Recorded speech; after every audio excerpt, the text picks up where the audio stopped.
చేనేతపై GST వేసిన ప్రధాని మోదీ మాత్రమేనని కేసీఆర్ తెలిపారు.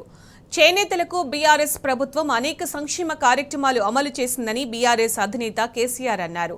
సిరిసిల్లలో వినోద్ కుమార్కు మద్దతుగా కేసీఆర్ రోడ్ షో నిర్వహించారు. చేనేత కార్మికులకు ఇవ్వాల్సిన 300 కోట్ల బకాయిలు అడిగితే చేనేత కార్మికులు నిరోధులు పాపళ్లు అమ్ముకోవాలని కాంగ్రెస్ ఆయన అన్నాడని కేసీఆర్ వివరించారు. దానిపై మాట్లాడితే నాపై 48 గంటల పాటు ప్రచారం చేయొద్దని నిషేధం విధించారని కేసీఆర్ చెప్పారు.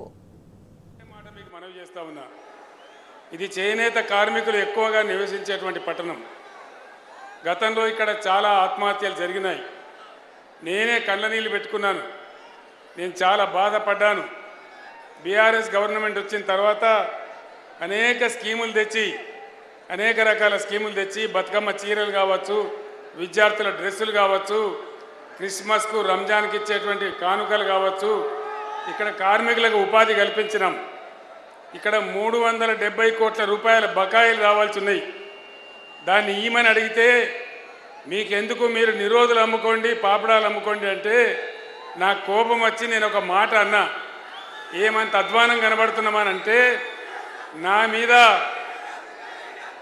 మాట నేను కోపానికి వచ్చి మాట్లాడితే నా మీద 48 గంటల నిషేధం పెట్టినారు. కేవలం పద్మశాలి కార్మికులను, చేనేత కార్మికులను అవమానించిందని నేను కోపంగా మాట్లాడితే నా మీద నిషేధం పెట్టినారు.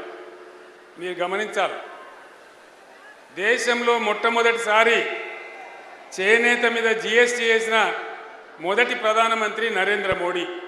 ఏ ప్రైమ్ మినిస్టర్ కూడా వేయలే. అన్నీ తీసేసినాడు. చేనేత కార్మికులకు ఉన్నటువంటి ఇన్సూరెన్స్ కానీ ఇంకా చాలా స్కీములు ఉంటే అన్నిటినీ రద్దు చేసిన మనిషి ప్రధానమంత్రి నరేంద్ర మోడీ. అన్నీ కూడా రద్దు చేసినాడు. ఒక్కటి కూడా లేకుండా రద్దు చేయడం జరిగింది. చేనేత కార్మికులంటే లెక్కనే లేదు.